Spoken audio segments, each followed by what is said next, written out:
അടിമുടി ദുരൂഹമായ സാഹചര്യങ്ങൾ.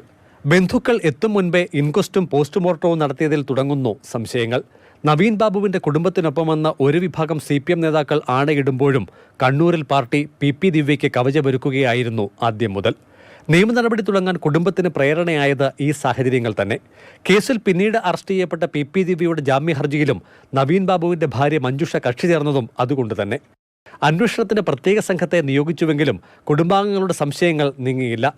ആദ്യഘട്ടത്തിൽ ശേഖരിച്ച തെളിവുകൾ നശിപ്പിക്കപ്പെടുമോ എന്ന ആശങ്കയാണ് പിന്നീട് കോടതിയിലെത്താൻ കുടുംബത്തെ നിർബന്ധിതമാക്കിയത്. CCTV ദൃശ്യങ്ങൾ, ഫോൺ വിളി വിവരങ്ങൾ എന്നിവ ഉന്നതതല അന്വേഷണ ഘട്ടത്തിൽ നിർണായകമാകുമെന്ന് വിലയിരുത്തുന്നുമുണ്ടവർ. തുടക്കം മുതൽ കുടുംബം ആരോപിക്കുന്ന ഗൂഢാലോചന പോലീസ് അന്വേഷണത്തിന് പുറത്തു നിൽക്കുകയാണ്.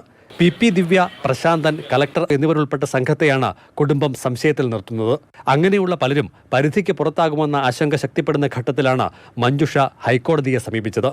വിഷയത്തിൽ അനുകൂല ഉത്തരവിന് സർക്കാർ നിലപാടും നിർണായകമാണ്. മാതൃഭൂമി ന്യൂസ്, പത്തനംതിട്ട.